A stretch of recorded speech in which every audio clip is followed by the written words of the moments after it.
questions here from Clara Paradis in Mr. Chanel's grade 5 class. And well, let's start. Just how to reduce waste in your classroom. Alright, so the first question is, well, how does one create a waste-free classroom? So that's what I've laid out here. First of all, what you need to do is you just set out bins and talk to the kids about why it is you're doing what you're doing. So basically what you're doing, once something's been taken out of the ground and it's been created into whatever it's going to be, all you're doing is extending the amount of time that it ends up actually in landfill, where unfortunately it leaches into water, to soil, and ultimately into the air. So we're trying to reduce that amount, and talk to them about resource extraction and how impactful that is, and all the water and the, at this point, oil, the energy that it takes to make any of those things, and to make sure that you reduce from the very beginning. Talk about wants versus needs, and it's hard with kids, but maybe we all have to change that philosophy anyway.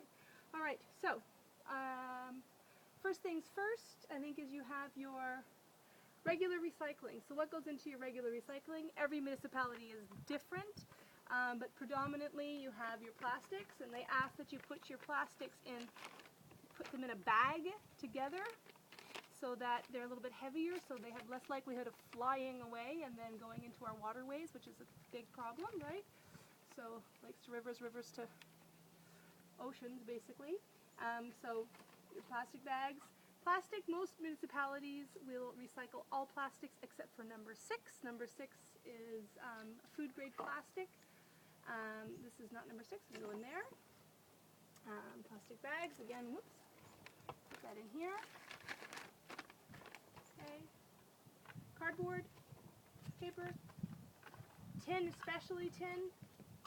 Aluminum tins, it's something like in a few months, I know in the States anyway, the statistic is such that the amount that are thrown away could actually completely refurbish, I guess, their automobile and their airline industry anew, believe it or not, within a few months. And this is one of the most devastating resource extraction minerals, I guess, that were bauxite going in to get aluminum. It has to be an open pit mine. So basically lopping off the top of a mountain, and it's a done deal after that, obviously. So, and we are set up to effectively recycle aluminum, but it's something like 5% in the United States and Canada, and something like 2% in Europe that's being done, which is too bad because incredibly amount of energy. It's something like one tin can like this can, the amount saved in reusing or recycling rather than making a new one, it's something like runs your television for 3 hours or something. So, recycle. Mixed packaging, anything that has, like this is plastic with aluminum, that's separate. And I put that in a different place. This is all number 6 plastic. Styrofoam, unfortunately our cafeterias, many of our cafeterias, because it's cheap, it's light, use styrofoam, but it's actually contraindicated because often it's heated and there's a leachate that comes out of the plastic. It's actually quite toxic, and it shouldn't really be used in our cafeterias, and I'm hoping I'll see the day when it's not.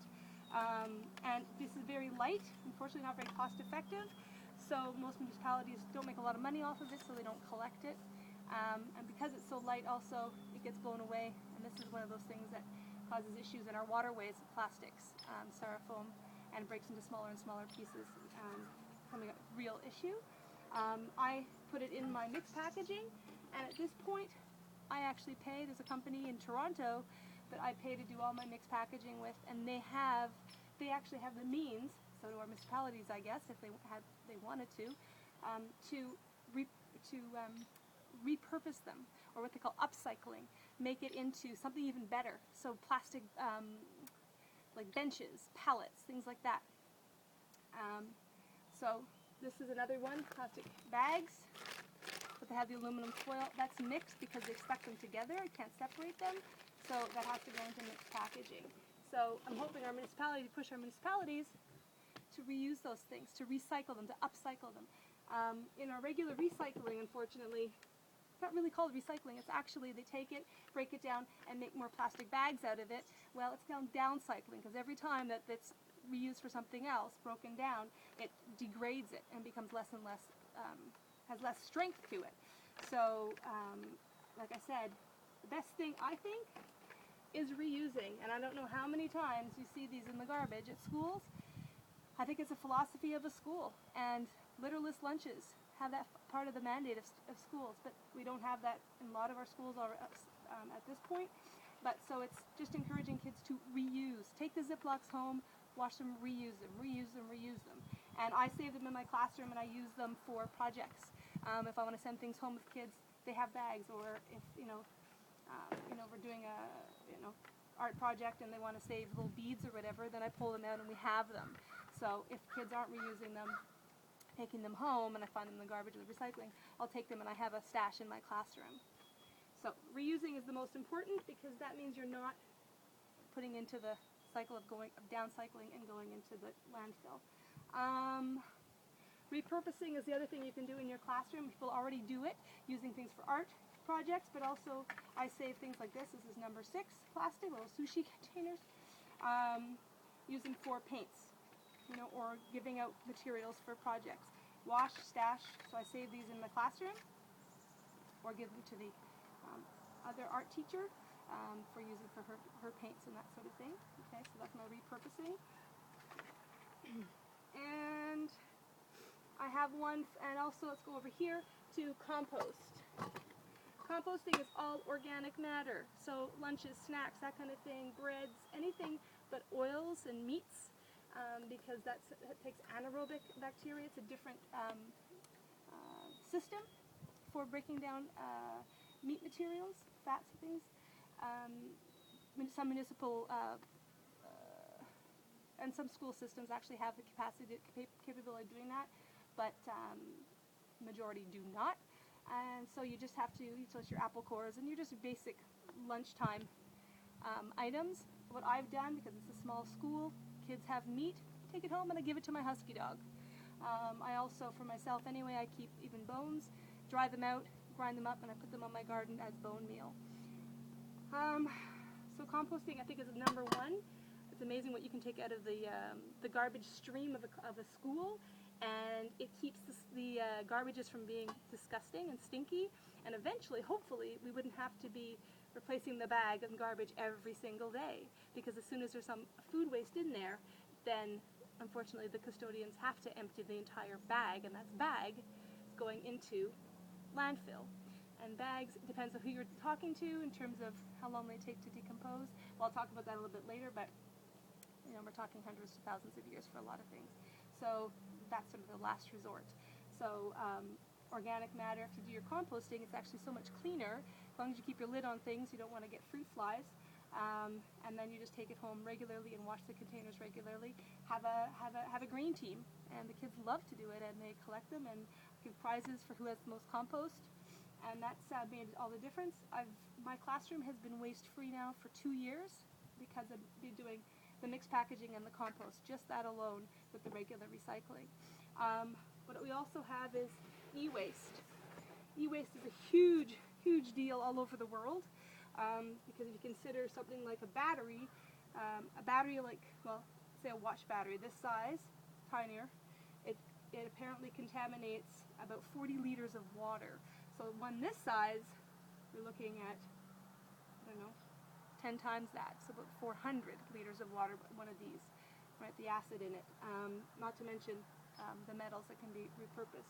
Most places have battery collection, so you can even go to your Videotron, you can even go to your Bureau en Gros, or any of those places, they take them. So I always have a battery collection. Here's your use of your Ziplocs. Computer parts, hoping that most of our schools have people who take care of the computer stuff. Actually, this I'm going to donate to a local computer store, because this is completely, entirely good. We may not have use for it, but they certainly will. Which leads me to donations. So anything that can be reused, given to somebody rather than just tossed, may not be useful to us, but there are places to donate. So donating books, I've seen books going in the garbage in schools, puzzles and things, and you give them to Maison des Jeunes, Maison de la Famille, kids and children in need. All of our communities have them, so finding out where to go and who can use them. Same thing as clothing, lost and found clothing. you bring that to and you donate that. So for all intents and purposes, I'll put that actually in donation. Another thing is pens, markers, those kind of things. Staples, the big office stores are actually doing the recycling. They have a contract with the companies who are now starting to take back the products because it's more cost effective for them to reuse what was already in circulation rather than extracting new and making new. And I actually just found out locally, Maison des Jeunes will get money for these, raise money for their activities, selling them back to Bureau en Gros or Staples. So I'm bringing them, actually considered sort of a donation because I give them away now. But I have that in my classroom. And e-waste I don't have in my classroom, I have it at the end of the hall for all of the school. All the ink cartridges and that kind of thing can go in there. iPods, iPhones, cameras, all that stuff goes in there. Calculators, a lot of rare earth metals in this. We're running out of those. And we have the capacity, we have actually make good money selling the stuff back. I have people that are coming around asking for your e-waste now because it's now a very rare, scarce. Most of these are rare, scarce elements, very limited in our earth, and so actually using what's already in circulation makes so much more sense, and we have the capacity for that. I'm not sure what the arrangement is for most schools, but I've seen custodians just throw these in the garbage. There is, I don't know if I think it's mercury that's in here, but again, there's very toxic metals that are in lights, LEDs included, even though they last longer, fluorescent as well. But once they're done, we have the capacity, and most municipalities have eco-centers where these things are accepted and sold back to the companies that actually make these, and they reuse them. They reuse the parts, and there's going to be more and more of that where companies will be taking back things like ink cartridges and things like that. So again, considered e-waste. I can either drop off the e-waste at an eco-center, or I can actually make money for the school. There are recycling programs that will pay you for your e-waste. And there's one that TerraCycle that I have my mixed packaging with. They actually give money to the charity of your choice for those, and even cigarette butts. I even collect the cigarette butts from the smokers. They put it in a can, send that, and that makes the fiberglass. They make pallets and things out of those, and they give money to go back to the school. And like I said, reusing, repurposing, using something for something else. So first of all, not using paper to wipe our hands, getting kids used to using rags. This is an old towel, right? Old clothes. Cutting them up and using them. So if you have a sink in your classroom, getting the kids just used to changing their perspective, changing the habit, changing the behavior to create a positive habit. And once that's done, I think then the cycle continues. And as soon as you get doing this, it's so easy. It's the easiest thing ever, that you just have to change. You just get the structure set up, line up where things are going to end up going, and then just do it. And then it's something like you change your behaviors, they become habits. You change your habits and they become attitude or something like that. And so it just takes the initial kickstart, and then inertia basically just carries you along. Okay. The other thing I wanted to mention too about like CDs, these are great for science projects, for wheels, for simple machines, or if I've made Newton wheels, there's all sorts of things you can do with those. So I wouldn't even throw those out. I keep a stockpile of those.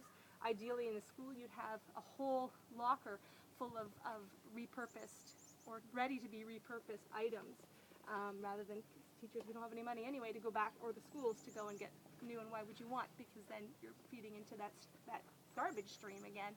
So reuse what's already in circulation and keep it from going into the ground, which where eventually will end up.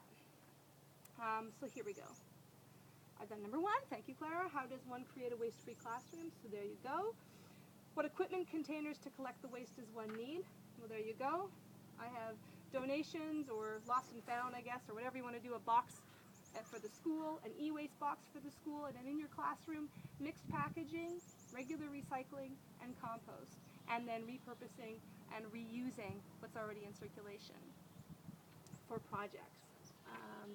And like I said, also in that, batteries and pens. But that, again, batteries can just be in your e-waste as well. That can be separate. Okay? There's your multi-purposing. Visual is always good. You should be able to see that in the sunshine, but we'll see. Okay. What does one do with all the garbage that can be put in regular bins? Nothing. Landfill. That's it. I actually want to put something on garbage bins that just says, put here to put in the earth.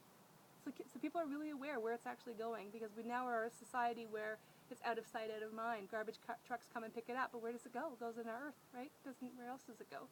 And we're running out of real estate, and they're saying soil is now threatened. It's one of those, we call it a threatened species, but actually active, nutrient-rich, biodiverse,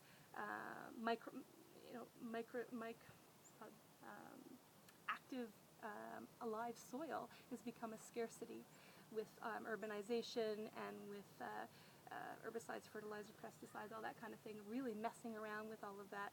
And landfills as well is one thing too, just burying all our garbage. Well, you can't very well put a farmland on top of that.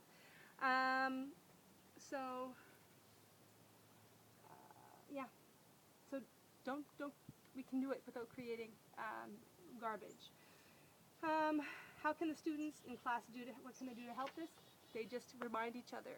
And also, maybe gross, and it takes a real committed student, to see something in the garbage, take it out and put it where it needs to go. There really shouldn't be anything in the garbage. There doesn't have to be anything in the garbage that a school generates anyway. How long does it take for compostable waste paper and certain plastic to decompose? It all depends who you ask. It seems like the statistics are so different, but something like plastic, we're looking at like 500 to 1,000 years, and to decompose means it just is broken down into smaller and smaller pieces. It's not actually ever going to be organic. It's never going to be beautiful soil again. Only organic matter will be if you separate it. And that's another reason to have your organic matter separate, is that you are actually giving back to the scarce resource called earth and soil. Very, very thin membrane of our earth that actually is where all life exists within that biosphere. It's very, very thin. So another reason to separate your organic matter. But if you put anything into garbage and it goes into the landfill, well, you're looking at hundreds of thousands, if not thousands of years. Something like styrofoam. Here, styrofoam. Where's our styrofoam? Here. It will never disappear. Never. Tin. Apparently tin foil apparently never does. Again, it all depends on what you're sourcing. This is just a quick chart that I pulled off of the internet. Paper, I've actually heard, because you have to remember, landfill, the way that we have safe landfills, and there are technologies now developing all over the world to have different ways of doing the landfill, but it's membrane against membrane, because we don't want the toxins to leach into the water or to leach out into the air. So you basically are putting membrane over membrane. So we don't have dumps anymore. We actually have landfills, which are different technologies altogether, but you are basically stopping water, and you're stopping air, and you're stopping sunlight from getting in, because you're stopping the toxins from getting out. As soon as you do that, for any biodegrading, bio meaning life, something is causing it to break down, bacteria and that sort of thing, microscopic organisms, they need to get in there to make the stuff break down. Well, in order for them to get in there, they need access, but we've actually sealed these off so that doesn't happen. So if you go to your store and you get a plastic bag, well, even it might say it is biodegradable. Yes, but it'll actually even say it needs sunlight and water to do that. Well, we don't have landfills. If they're healthy landfills or safe landfill sites, in accordance to regulation, they shouldn't be able to leach out. So in that way, they don't have access to the air or the sun or the microscopic organisms and bacteria to actually break the things down. So you end up with, it's like a newspaper. It's like 50, 100 years later, you can still read hot dogs, that are still sticking around after hundreds of years, or at least decades. And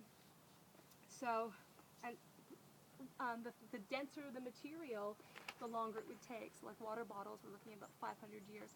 Interesting statistic that I've heard is all of the plastic that we've produced since the Industrial Revolution still exists. It all still exists because it would take at least 500 to 1,000 years to decompose.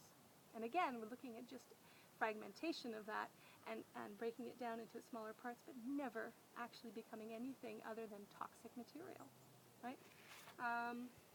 And glass, this is the crazy thing about glass, is we don't really have a setup that our glass can be recycled effectively. It's really just silica, but silica, people say, oh, it's just made out of sand.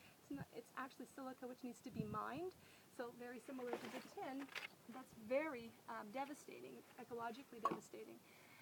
And we don't have a stream that most of it ends up broken, and once it ends up broken, there's different colored glasses, they go to different places, then it usually contaminates recycling and they can't even use it after. The best thing is for you to save the bottles and bring them back to your, say, your liquor store or to wherever you bought them, and you get your refund. They go back to the companies, they sterilize them, and they reuse them. That's the best thing possible. Ontario is good for that.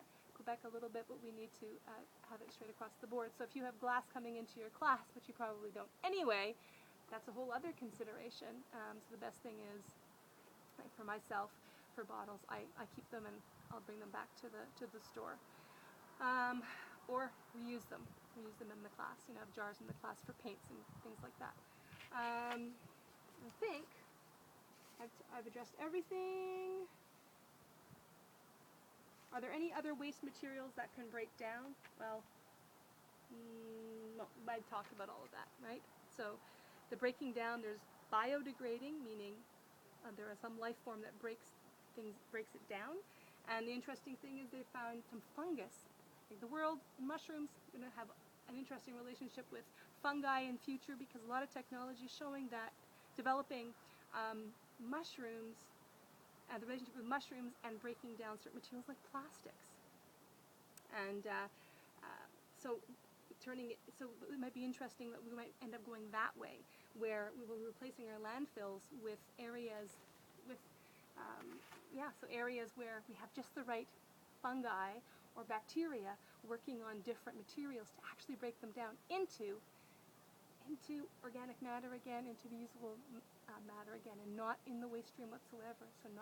So actually circling back through like nature does to a useful product once again, back into its basic elements, and healthy, not toxic. So I think that's the way of the future. So we're getting there. And I think that's it. I thank you in advance for your invaluable help. You're very welcome. So, any questions? Let me know. Thanks. Hi Clara. Hi Mr. Schnell. It's Miss Kim again. Sorry, I forgot to mention two things. One is the importance of using real things. So I know in our school we have a staff room that's equipped with utensils and plates and things, and fortunately not all the teachers use them, and they use the styrofoam, being the foods when they buy food. A lot of them are great, and most teachers are, and they bring their own food to school. But same thing for students. If they can bring litterless lunches, and if they buy their lunches, then, you know, those little camping kits. Again, it's a philosophy of the school, the mandate of the school, if they were to encourage that, and so the kids actually serve themselves on these little camping kits, and then they take them home and wash them. Or in staff, actually having a staff room with like real plates and things, that has a huge impact. I mean, I think in our school alone, I don't know, it's something like 15 to 30 bags of garbage a day are going out, and much of that is coming from the cafeteria. They're not composting, and because of everything goes in the garbage down there. So I think that would be a huge impact in a school. Or any company, is that they have especially now with cafeterias, they're no longer owned by the school and run by the school. They don't usually have dishwashers and that kind of thing, and it's all about cost cutting. It's privately run. Well, either compostable and have a composting program and compostable items that the food's served on, which tends to be expensive, I think, at this point still. until we get government subsidy for that sort of thing, or actually people have to bring their own. Wouldn't that be amazing? Back to the days where we reuse things. The other thing I wanted to mention, which I talked about the mixed packaging, and I said I pay for it, the program for mixed packaging, but actually there are more and more companies, like Mr. Christie, I think, has like what's called a company that I go through, TerraCycle, out of Toronto. They have what's called brigades, and they're completely free, and they will actually give you money for your mixed packaging, and I think it's Mr. Christie's is the one that does theirs, who buys back the material from them. There'd be more and more of that, I'm sure. So it doesn't necessarily have to come out of your pocket. It actually can go into your pocket if you find those kind of programs that are already in place. So, okay, thanks. Bye.